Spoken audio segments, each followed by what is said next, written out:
మేము ఇక్కడ వచ్చి కేవలం ఏదో చెక్ అందించి వెళ్ళేదానికి రాలేదు. ఆ కుటుంబాలకి శాశ్వతంగా అండగా నిలబడడానికి ఈరోజు ఎన్డీఏ ప్రభుత్వం అడిగేసింది. గతంలో ఎప్పుడు లేని విధంగా పర్మనెంట్ జాబ్ ఇస్తామని పెద్ద మనసుతో కుమారస్వామి గారు ఒక హామీ ఇచ్చారు. కేంద్రంలో ఉన్న సెక్రటరీ గారు ఇది ఎక్కడ లేదు కదా సార్ అంటే, అవసరం అవుతే నేను కేబినెట్ కూడా తీసుకెళ్తా, nothing to worry, I will get it done, నాది బాధ్యత. ఎందుకంటే ఆ కుటుంబాలకు మన అండగా నిలబడాల్సిన సమయం ఇది అని ఆయన చెప్తాం జరిగింది. సో ఎక్కడ జరగలేదు. ఇప్పుడే గురువు గారు చెప్పినట్లు పిల్లలు కూడా చదువుకున్నాయి. ఎందుకంటే పాప కార్మికుడికి 3 నెలల బాబు ఉన్నాడు. 3 నెలల బాబు, అందరూ బాధ కలిగింది. ఒకరిదవుతే రేపు పుట్టినరోజు. సో వాళ్ళందరూ కూడా కుటుంబాలకు అండగా నిలబడాలి, బాధ్యత మా పైన ఉంది. సో నేను కుటుంబాలను కలిసినప్పుడు కూడా చెప్పాను, రూల్స్ ప్రకారం కొంతమందికి ఎక్కువ వస్తుంది, అట్లా ఎలాంటి డౌట్ లేదు, ఎంతున్నంత ఇవ్వాలి.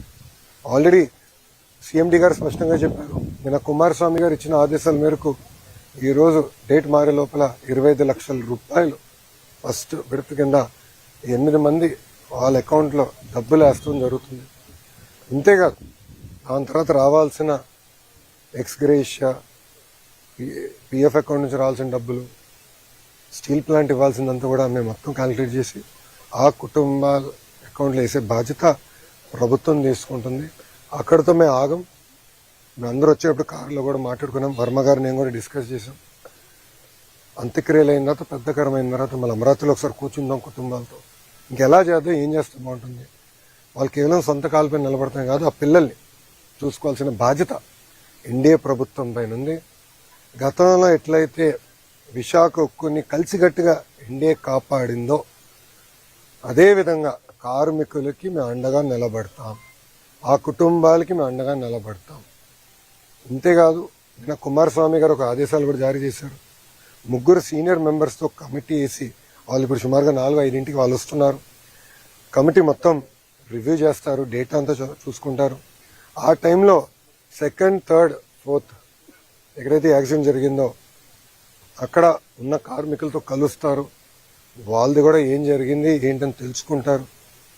ఇది కింద నుంచి కారింది కాదు, ఏంటేదో లాగితే సరే ఫినిష్డ్ ప్రోడక్ట్ బయటకు వచ్చింది కాదు, పైనుంచి పొంగుతాం కూడా కాదు, కక్కింది.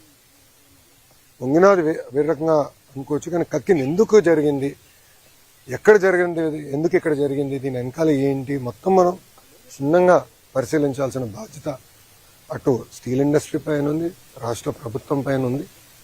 తప్పనిసరిగా నివేదిక వచ్చిన తర్వాత ఏం చర్యలు తీసుకోవాలో ప్రభుత్వం తీసుకుంటుంది. కానీ ఈరోజు యాక్సిడెంట్లో దెబ్బలు తగిలిన కార్మికుడిని హాస్పిటల్లో కలిశారు. ఆయన పేరు శ్రీనివాస్.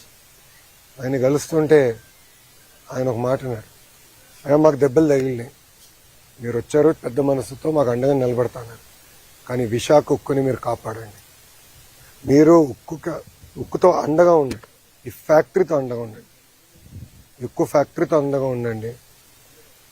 ఇది కేవలం మా కుటుంబాలే కాదు, లక్షలాది కుటుంబాలు గాజువాక, విశాఖపట్నంలో దీనిపైన ఆధారపడి ఉన్నాయి. చూసుకోవాల్సిన బాధ్యత మీదని ఆయన చెప్పారు. ఇన్ఫాక్ట్ ఆయన చెప్పినప్పుడు నేను అనుకుంటే ఆయన గురించి, ఆయన కుటుంబం గురించి ఆయన మాట్లాడుతున్నాడేమో అనుకున్నా.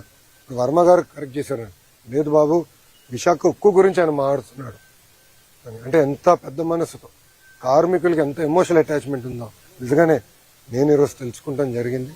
ఇంతేకాదు ఉత్తరాంధ్రలో పెద్ద ఎత్తున పెట్టుబడులు వస్తున్నాయి, మీ అందరూ తెలిసిన విషయమే. డేటా సెంటర్లు అవ్వచ్చు, ఐటీ అవ్వచ్చు, హెవీ ఇండస్ట్రీలు కూడా పెద్ద ఎత్తున, మిగతా ఉక్కు ఫ్యాక్టరీలు వస్తున్నాయి, ఇంకా కొన్ని అనౌన్స్మెంట్స్ త్వరలో రాబోతున్నాయి. ఇవన్నీ వచ్చినప్పుడు స్కిల్ డెవలప్మెంట్ అనేది చాలా చాలా అవసరం. ప్రధానమంత్రి గారు కూడా చాలా స్పష్టంగా ఐటీఐస్కి సుమారుగా 60,000 కోట్ల రూపాయలతో స్కిల్ డెవలప్మెంట్కి ప్రత్యేక శ్రద్ధ పెట్టారు, ప్యాకేజ్ ఇచ్చారు. దాంట్లో భాగంగా ఫస్ట్ ప్రాజెక్ట్ మన పాయకరావుపేట అనిత గారి నియోజకవర్గంలో అటు ఆసిలర్ మిత్తలు, ఎందుకంటే వాళ్ళు కూడా ప్రైవేట్ సెక్టర్ కూడా కొంచెం డబ్బులు పెట్టండి, వాళ్ళు ముందరికి వచ్చి మేము పెడతామని చెప్పి పెద్ద ఎత్తున ట్రైనింగ్ కూడా చేయాల్సిన అవసరం ఉంది. అటు ఫార్మా అవ్వచ్చు, స్టీల్ అవ్వచ్చు, మిగతా మ్యానుఫ్యాక్చరింగ్ సెక్టర్స్ అవ్వచ్చు, ట్రైనింగ్ అనేది చాలా చాలా అవసరం. దాంట్లో ఎలాంటి సందేహం లేదు. ఒక విద్యాశాఖ మార్చులుగా నా పైన బాధ్యత ఉంది, ఎందుకంటే స్కిల్ డెవలప్మెంట్ నాకేంది, ట్రైనింగ్, రీట్రైనింగ్, నిరంతరం ట్రైనింగ్ చేయాల్సిన బాధ్యత మా పైన ఉంది. అది కూడా ప్రభుత్వం చాలా సీరియస్గా తీసుకుంటుందని ప్రజలందరూ కూడా తెలియజేస్తూ ఇప్పుడు మీడియా మిత్రులకి ఏమైనా ప్రశ్న ఉంటే సమాధానం చెప్పడానికి నేను సిద్ధంగా. ఉండవలసిన కార్మికుల కన్నా తక్కువ ఉన్నారు, కాంట్రాక్ట్ కార్మికులు కూడా తొలగించారు, పర్మనెంట్ కార్మికులు కూడా తొలగించారు, నిర్వహణ లోపం కూడా ఉంది, అందుకే ఈ ప్రమాదం జరిగిందని కార్మిక సంఘాలు ఆరోపిస్తున్నారు. ఇప్పుడు మీరు చూస్తే తక్కువ మంది ఉన్నారు కనుక ఈ ప్రమాదం జరగలేదు. ప్రాసెస్లో ఎలాంటి ల్యాబ్స్ లేదు, డీవియేషన్ లేదు. ఇది పాట్ నుంచి అది కక్కింది. ఎందుకు కక్కిందంటే తెలియదు. ఇన్ఫ్యాక్ట్ ఎక్కువ మంది దాని కింద ఉంటే చనిపోయే పరిస్థితి, ప్రమాదం ఉండేది. సో ఇది ప్రాసెస్ లోపాలు ఎక్కడ జరగలేదు. నంబర్ 2 లోపల కార్మికులు కూడా కలిసారు. వాళ్ళు కూడా నేను సమాధానం చెప్పాను. ఏమన్నానంటే ఇతర ఫ్యాక్టరీలు, ఎందుకంటే ఇదే టెక్నాలజీ, దీనికన్నా వెనకబడిన టెక్నాలజీలు ఉన్న ఫ్యాక్టరీలు ఉన్నాయి. అదే టైంలో వచ్చినాయి 4-5 స్టీల్ ఫ్యాక్టరీలు భారతదేశానికి.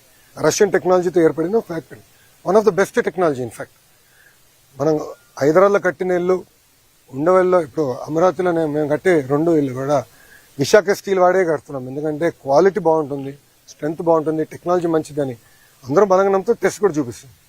సో అక్కడ ఎంతమంది ఉన్నారు, ఇక్కడ ఎంతమంది ఉన్నారు, కమిటీ మొత్తం క్షుణ్ణంగా పరిశీలిస్తుంది. చేసి తగిన చర్యలు మేము తీసుకుంటాం.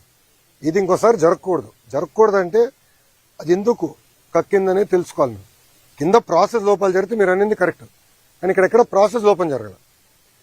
కెమికల్ రియాక్షన్ అంతా ముందల స్టేజ్లో జరిగిపోతుంది. ఫైనల్ మెటల్ వచ్చి ఇక్కడ నుంచి ఒక క్యూబ్గా తయారయ్యి రన్నింగ్ ప్రాసెస్ జరుగుతుంది. దాని తర్వాత ఇంకా మిగతా ప్రోడక్ట్స్ తయారవుతాయి.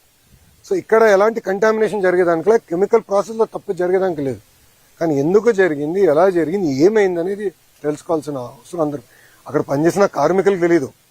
ఎందుకంటే 30 సంవత్సరాల నుంచి అక్కడనే పనిచేసిన వాళ్ళు అన్నారు, సార్ మొదటిసారి జరుగుతుంది. సెక్షన్ ఇన్ఛార్జ్ 92 నుంచి పనిచేస్తున్నారు, ఆయన ఎప్పుడు చూడలేదు. సో ఎక్స్పర్ట్స్కే తెలియదు ఇది ఇక్కడ పనిచేసిన కార్మికులకి పర్యవేక్షణలో ఉన్న లీడర్షిప్ కూడా తెలియదు. అందుకే ఎక్స్పర్ట్స్ వస్తున్నారు. ఎక్స్పర్ట్స్ వస్తే వాస్తవాలు తెలుసుకుంటారు, తగిన చర్యలు తీసుకుంటాం. అది అన్న మీరు ఒకటి 4 గంటల 10 నిమిషాలకి జరిగింది.